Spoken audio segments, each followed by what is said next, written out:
ছোটবেলায় নিশ্চয়ই সবাই প্রেমের প্রস্তাব পেয়ে থাকে, সেক্ষেত্রে একটু আসবো আপনার কাছে যে আপনি এখনো কি প্রেমের প্রস্তাব পান? ছোটবেলায় পেয়েছেন এবং এখনো কি পান কি একটু জানতে চাচ্ছি।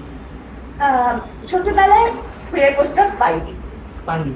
না, একটিও পাননি? না, একটিও পাইনি। আর যা প্রেমের প্রস্তাব পেয়েছি সবই বড়বেলায় বা বুড়াবেলায়, যেটাই বলেন না কেন।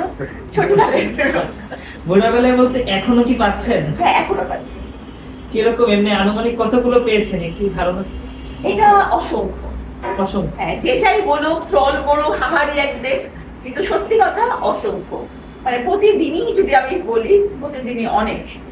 ম্যাক্সিমাম কি জুনিয়রদের থেকে না সিনিয়রদের থেকে? জুনিয়র সিনিয়র দুই আছে, তবে জুনিয়রই বেশি মনে হয়। হ্যাঁ, বিষয়টি কিভাবে নিচ্ছেন আসলে এখন?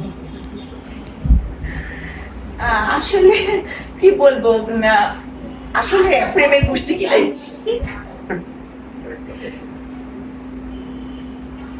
করার ইচ্ছা নেই, এজন্যই কি আপনি মানে এটা ডিরেক্ট বললেন? হ্যাঁ, আসলে মানে প্রেম জিনিসটা বললাম তো, মানে প্রেম অপ্রেমে মানে বদল হতে সময় লাগে না, কারণ মানুষের মন বদলাতে সময় লাগে না। হ্যাঁ, আর ভালোবাসা একমাত্র শুধুমাত্র পিওর লাভ যেটা, সেটা বাবা মাই দেন, যেটা আমি বিপদে পড়ে বুঝতে পেরেছি। এই জন্যই বলি সবসময় প্রেমের আমি মিষ্টি বিলাই। কখনো ইচ্ছা নাই করার? কাউকে কি ভালো লাগে এমনি আপনার? আমি বিয়ে করা টাইপ মানুষ। হ্যাঁ, মানে অল্প বয়সে বিয়ে হয়েছিল, তো মানে বিয়েটাই আমি এই করি, গুরুত্ব দেই। এই প্রেম টেম একদম।